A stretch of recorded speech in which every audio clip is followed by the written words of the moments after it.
রোববার দুপুরে ঢাকার উত্তরা পূর্ব থানা পরিদর্শন করেন স্বরাষ্ট্র উপদেষ্টা জাহাঙ্গীর আলম চৌধুরী। কুশল বিনিময় করেন পুলিশ সদস্যদের সাথে।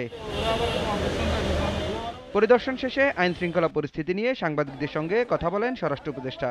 ইন্ডাস্ট্রিয়াল সেক্টরে অনেক ধরনের সমস্যা দেখা দিয়েছিল। আমাদের ইন্ডাস্ট্রিয়াল পুলিশ কঠোর পরিশ্রম করে তারা কিন্তু এই সমস্যাগুলি সমাধান করছে।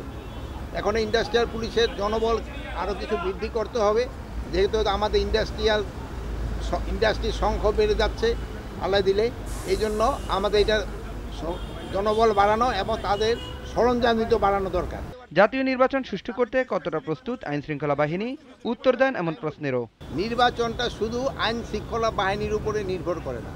নির্বাচনের একটা ওয়ান স্টেক হলো, একটা হলো আইন শৃঙ্খলা বাহিনী, আর একটা হলো আমাদের প্রশাসনের যারা কর্মকর্তা আছেন তারা, আরেকটা আছে হলো আমাদের ইলেকশন কমিশন, আর একটা হলো এই পার্টিগুলি যারা অংশগ্রহণ করে তারা। আমাদের প্রস্তুতি ঠিক আছে, সবাই প্রস্তুতি যদি হয়, চারটার প্রস্তুতি একসাথে হলে কোনো অসুবিধা, আমাদের প্রস্তুতি কোনো ঘাটতি নেই।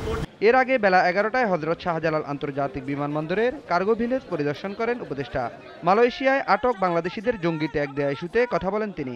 জানান দেশে জঙ্গিবাদের অস্তিত্ব নেই। ওখান থেকে 3 জন যারা আসছে তাদের মেইনলি ছিল যে তাদের যে ভিসার যে মেয়াদ উত্তীর্ণ হয়ে গিয়েছে। এই মেসেজটা পেয়েছি অফিসিয়ালি লেভেলে, আমরা কোনো সরকারি লেভেলে মেসেজ পাই নাই। বাংলাদেশে এদের কোনো সম্পৃক্ততা নাই।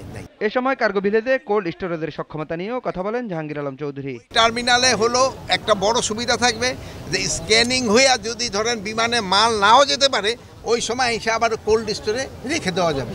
Naim Kamal, GTV news, Dhaka.